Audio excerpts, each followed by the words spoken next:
So we have been on the road for the past 2 months, and over this past 2 months we have learned a lot and also made some modifications in our workflow.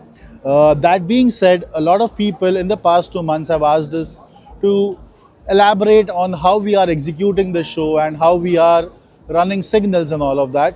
So listening to all of you, and I like, because you know how I like making videos, we are making a video about how we are executing the show.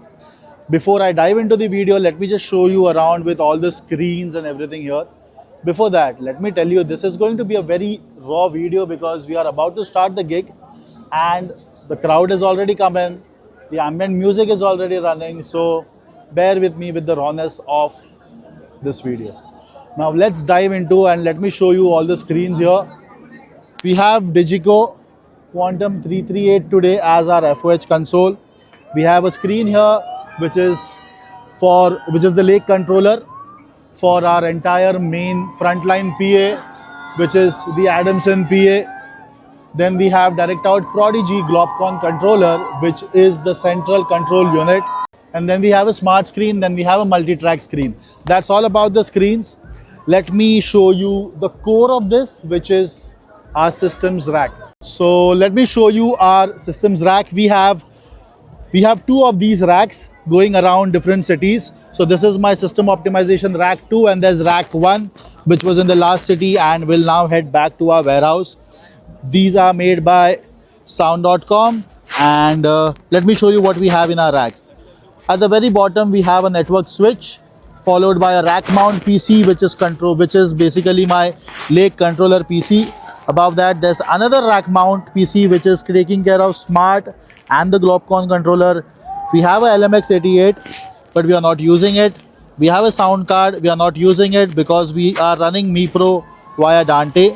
And then on this rack over here we have the direct out Prodigy MP and some cat rack to send signals around. So that's about our drive rack or the systems rack that we have. And let me now show you the workflow and the signal flow.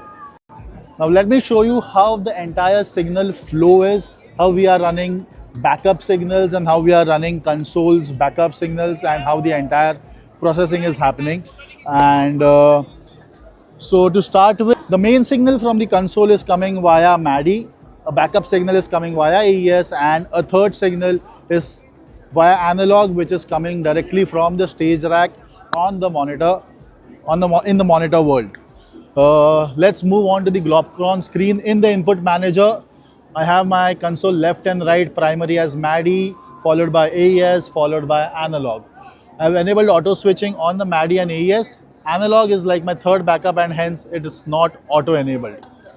This input manager goes into my flex channels. Let me show you DSP routing, input manager routed into the flex channels. Then these flex channels becomes my matrix mixer source, which is console left, right, subs and all. And then this matrix mixer is mixed into different outputs. On this gig we have PA left, right, we have two sets of outers, we have center fill left, right and subs left, right. On another matrix mixer we have delay left, right. I have some subs that are in the FOH, and we also run video signals and my EQ and reference right from here. So this matrix mixers then go back into my flex channels for processing. Let me show you the routing. This is my matrix mixer, this is my flex channel, and you can see the matrix mixer masters are going into my flex channels. These flex channels are then sent to the PA. The primary signal is Dante. You can see my Dante card. So all the signals are sent via Dante, and the backup signal is my analog line level signal. So my card 3 is sending for my main frontline PA, and my card 1 is sending signals for my delay towers and everything. So just in case for some reason my Dante network has to go down, my entire PA will switch on analog. So that way we have redundancy running on the input side and the output side. The output switching happens on the lake controller. You can see that right now we are running on priority 4. I'll just switch this to priority 1. And yep. So if my Dante signal has to go off, it will switch to priority 4. What else am I doing with the Prodigy? I have a small Stream Deck set up over here. And if you can see the buttons, I have, this is basically for my generator, pink noise generator, switch on, off, sound wire in, out, and this is just a button for my entire overview. If I press this here, I come back to this screen. No matter where I am, let's say I am in this screen, I have something open, I click this and I have it here. So that's in brief about what we are doing on the Prodigy and how it is acting as the central unit controlling everything. And let me just show you around this venue. If you look in the front, Shailesh, if you can move the camera, in the front we have our main rig, which is 18 boxes aside, which is 15 E15 boxes and 3 E12s per hang. Then we have another outer, which is another 9 boxes of E15 with 3 S10 underhangs. If we look at the back, we have 4 delay towers, basically in sets of 2. Our first delay is 12 boxes each, and our second delay is 9 boxes each. Below each of this delay tower, I have 6 subs in an end-fired config, in an end-fired, cardioid end-fired config. You know how I like an end-fired configuration, but yeah, even the main subs is 13 E219s and 13 E219s. Firstly arced a little bit physically and then having digital delay to have that spread again in an end-fired configuration. So yeah, that's it about what we have in terms of PA. So that's it about this video. I hope this video helps you. I hope this video answers all the questions that you have asked me. And yeah, before I say bye-bye, let me show you a few faces who have been on this tour and who have worked really hard to make this to make this a flawless event.